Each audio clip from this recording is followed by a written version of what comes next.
focus to other developments. Union Home Minister Amit Shah is currently addressing the regional conference on drug trafficking and the issue of national security. Let's cut across. और ruthless approach के साथ कानूनी कार्यवाही उसमें करनी चाहिए। हमने 2019 से हमारे अप्रोच में बदलाव लाया है। ड्रग के सप्लाई चेन के खिलाफ हम रूथलेस अप्रोच को अपनाए हैं। डिमांड रिडक्शन में स्ट्रेटेजिक अप्रोच अपनाया है और जो उसके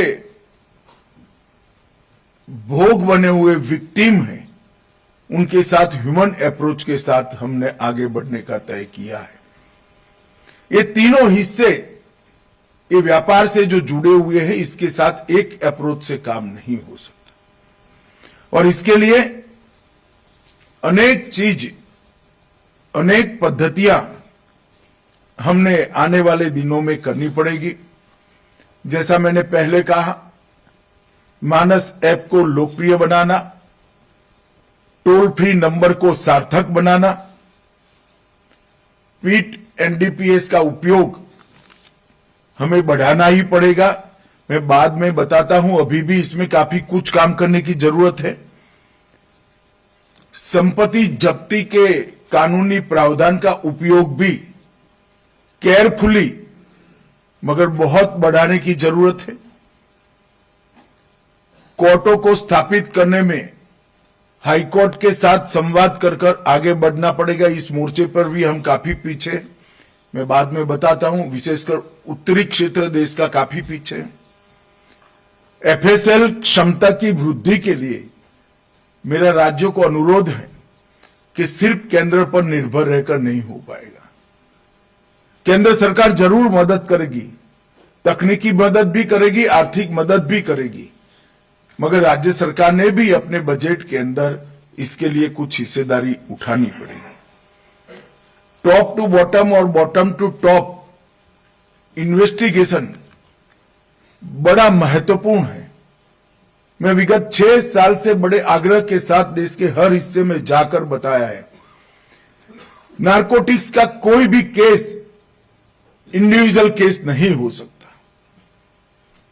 एक छोटी सी पुड़िया उपयोग करने वाला कोई नशेड़ी पकड़ा जाता है तो उसको तो हम नशा मुक्त अभियान के केंद्र में पहुंचाए, मगर वो पुड़िया कहां से आई और पुड़िया से लेकर देश में इसकी एंट्री या उत्पादन कहां तक हुआ, वहां तक का जब तक इन्वेस्टिगेशन नहीं करते हैं, एजेंसियों ने इसको इन्वेस्टिगेशन को समाप्त नहीं मानना चाहिए।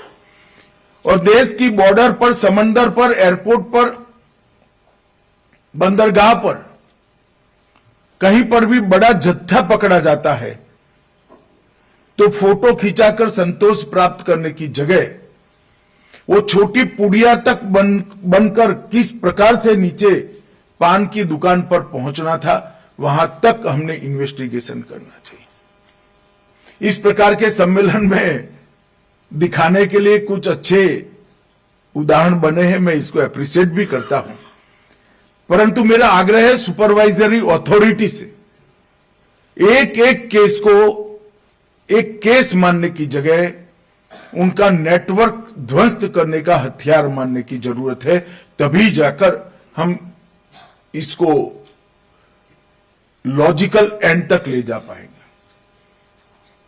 दूसरा मेरा आग्रह है कि कोई भी नशे का कारोबार क्यों करता है, तो आर्थिक उपार्जन के लिए करता है, पैसा कमाने के लिए करता है। इसका फाइनेंशियल इन्वेस्टिगेशन और संपत्ति जब्त करने की कार्यवाही हम जब तक नहीं करेंगे तब तक ये वृत्ति को रोकने में सफल नहीं होंगे। जब उनको मालूम पड़ेगा कि पैसा भी चला जाता है, बदनामी भी होती है और जेल में भी जाना पड़ता है, तभी जाकर ये प्रवृत्ति बंद होगी। तो कोई भी बड़ा केस फाइनेंशियल इन्वेस्टिगेशन करे बगैर समाप्त करने की हम गलती न करें, इसको आगे बढ़ाएं, वो भी बहुत जरूरी है। अगर होल ऑफ गवर्नमेंट अप्रोच को सफल करना है तो एनकोड की सभी स्तर की बैठकों को सजगता के साथ करना भी पड़ेगा, संख्या भी बढ़ानी पड़ेगी और इसको संवेदना के साथ परिणाम लक्ष्य भी बनाना पड़ेगा। कर देंगे और जिला पर स्तर पर रणनीति स्थानीय परिस्थितियों के अनुसार बनाई और वहां से ऊपर केस भेजने की व्यवस्था कर दी तो मुझे लगता है कि हमें भारी सफलता मिलेगी। और वहीं पर जब्ती के दौरान जियो टैगिंग, टाइम स्टैंपिंग और वीडियोग्राफी, इसका हमने बड़ा आग्रह रखना पड़ेगा, तभी जाकर हम सफल होंगे। ड्रोन रोधी सिस्टम खड़ी करने के लिए भारत सरकार और उसकी सभी एजेंसियां लगी हैं, मगर मेरा राज्य सरकारों को भी अनुरोध है कि देश के हर राज्य की पुलिस भी जिनकी सीमाएं पड़ोसियों से जुड़ी हैं, पूर्वी सीमा हो, पश्चिमी सीमा हो या उत्तरी सीमा हो, उन लोगों ने हैकेथॉन का आयोजन कर इसमें भारत सरकार की मदद भी करनी चाहिए और इस दिशा में गतिविधि बढ़ानी भी चाहिए। एक अच्छा विचार किसी भी छोटे से छोटे व्यक्ति से मिल जाता है और वो पूरी सिस्टम को बड़ी ताकत देता है। तो हमारा सामूहिक परिणाम ही इस बात को परिपूर्ण प्रयास बना सकता है। इसमें आपसे मदद की जरूरत भी है और इसके लिए मैं आप सबसे अपील भी करता हूं। एनकोड के मैकेनिज्म को एक रूटीन मैकेनिज्म बनाने से हमें बाहर आना पड़ेगा। बैठकें होती रहती है, चाय नाश्ता बिस्किट हो गया, बैठक का आउटपुट क्या है, बैठक में फैसले क्या दिए गए और बैठक के अंदर तय की हुई चीजों का क्रियान्वयन क्या हुआ, इसको बैठक चेयर करने वाले व्यक्ति ने सुनिश्चित करना चाहिए। शीर्ष स्तरीय एनकोड समिति और कार्यकारी स्तरीय एनकोड समिति, उसकी चिंता गृह मंत्रालय कर रहा है, परंतु राज्य स्तरीय एनकोड समिति के बैठकों का परिणाम लक्ष्य अप्रोच, इसके लिए मुख्यमंत्री, मुख्य सचिव और डीजीपी ने चिंता करनी चाहिए और जिला स्तरीय एनकोड समिति परिणाम लक्ष्य बने, इसके लिए राज्यों के डीजीपी और राज्यों के मुख्य सचिव ने भी चिंता करनी चाहिए। तब जाकर ये एनकोड का जो मैकेनिज्म बहुत अच्छा बना है वो परिणाम लक्ष्य बनेगा। ड्रग के विरुद्ध जन आंदोलन और जागरूकता, वो भी इतना ही महत्वपूर्ण है और इसमें भी भले राज्यों के गृह मंत्रालय की जिम्मेदारी हो, शिक्षा विभाग, समाज कल्याण विभाग, आरोग्य विभाग और ड्रग्स मतलब दवाइयों से डील करने वाले विभाग को भी इतनी ही मुस्तैदी के साथ काम करना पड़ेगा और राज्य के स्तर पर भी जेसीसी बढ़ाने का काम बढ़ाने के लिए हमने करना पड़ेगा। निदान उसका उपयोग करने की आदत राज्य स्तर के अधिकारियों को डालने का काम करना पड़ेगा। फाइनेंशियल इन्वेस्टिगेशन के लिए हमारी हायरार्की में न हो तो उस क्षेत्र के निष्णातों को आउटसोर्सिंग की दृष्टि से भी हमारी इन्वेस्टिगेशन टीम का हिस्सा बनाना पड़ेगा। कुछ राज्यों में मैं जब जाता हूं और बातचीत करता हूं राज्यों के पुलिस प्रमुखों से, तो उसके लिए रूल्स आड़े आते हैं, ऐसी कई प्रकार की दिक्कतें होती है। आज मुख्यमंत्री, उपराज्यपाल गण भी मौजूद है, तो मेरा आप सभी से विनम्र अनुरोध है कि राज्य के रूल्स को बहुत लचीला बनाने की जरूरत भी नहीं पड़ेगी, परंतु जो कुछ भी उचित परिवर्तन करने जरूरी है वो करने चाहिए। मित्रों, एनसीबी को भी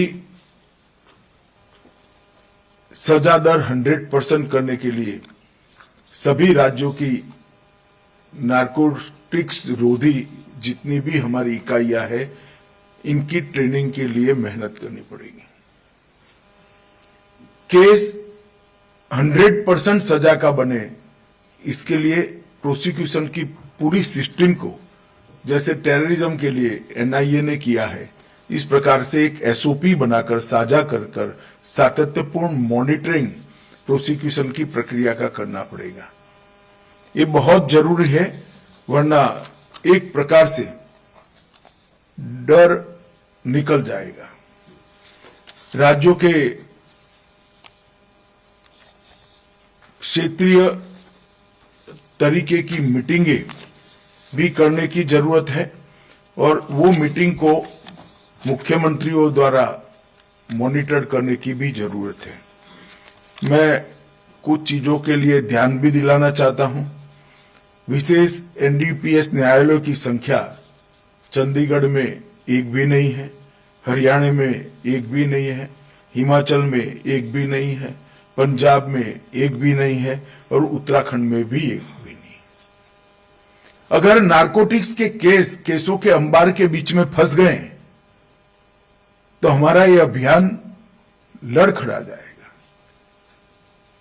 यहां से चीफ जस्टिस साहब ने सभी हाईकोर्ट के मुख्य न्यायाधीशों को निर्देशित किया है, अब जरूरत है हमने भी एक इनिशिएटिव लेकर इनके साथ एक कप चाय कॉफी पीकर एनडीपीएस के विशेष अदालतों के निर्माण में आगे बढ़ना पड़ेगा। उत्तर प्रदेश जैसे बड़े राज्य में भी एक ही अदालत है। मुझे लगता है कि ये पर्याप्त नहीं है, इस पर हमें काम करना पड़ेगा। और राज्य की पीठ एनडीपीएस के उपयोग की 24 का भी उत्तरी क्षेत्रों में बहुत कमजोर प्रदर्शन है। सिर्फ 2 राज्यों ने उपयोग किया है, बाकी सबका शून्य है। पंजाब में सिर्फ 1 बार उपयोग हुआ है और दिल्ली ने 13 केसों में उपयोग किया। बाकी सारे राज्यों में पीठ एनडीपीएस का धारा का उपयोग नहीं किया गया है। मेरा सभी से अनुरोध है कि कठोर कानून इसको देखते हुए बनाया गया है कि गुनाह समाज के लिए कितना घातक है। अभी सर्वे में बताया गया, पुराना सर्वे है कि हम 7% लोग ड्रग का कंजम्पशन भारत में करते हैं, 7%। मित्रों, हम अभी ऐसी स्टेज पर है कि लड़ाई शिद्दत के साथ एकजुट आकर एक मंच पर आकर एक दिशा में एक स्पीड के साथ लड़ेंगे तो निश्चित विजय प्राप्त होगी। अगर चूक कर गए तो 10 साल के बाद वापिस आने का मौका नहीं बचेगा। हम ऐसे स्टेज में आ जाएंगे। पश्चिम के देशों के कई उदाहरण हैं जहां पर एक अनकंट्रोल एक नासूर बन गया समाज जीवन के लिए। हमें हमारी युवा पीढ़ी को इससे बचाना पड़ेगा। जीवन में कोई भी हताशा के पल पर कोई अगर इस तरह से इस लत के लग जाता है, पूरा जीवन बर्बाद कर देता है, नस्लें बर्बाद होती हैं, वो देश के लिए बड़ी दुख की बात है। बहुत संवेदना के साथ, ये सिर्फ क्राइम नहीं है, हमारे देश के भविष्य और हमारी देश की पीढ़ियां, हमारी नस्लों को बर्बाद करने वाली एक नासूर है। इसको हमें विजय प्राप्त करनी ही पड़ेगी और इसलिए भारत सरकार इसको बहुत आग्रह के साथ नीचे ले जा रही है। मैं फिर से रिपीट करना चाहता हूं कि अगर इस जंचर पर हम इस पर विजय प्राप्त करने में थोड़े भी पीछे हटे तो हमेशा के लिए पराजित होंगे। न केवल क्राइम के लिए, न केवल नार्को टेरर के लिए, न केवल देश की सुरक्षा के लिए, मगर हमारी पीढ़ियां बर्बाद हो जाएगी, नस्लें बर्बाद हो जाएगी और कुल मिलाकर देश की क्षमता भी आहत होगी। कोई देश नशे से युक्त युवा पीढ़ी लेकर विकास की दौड़ में आगे नहीं बढ़ सकता।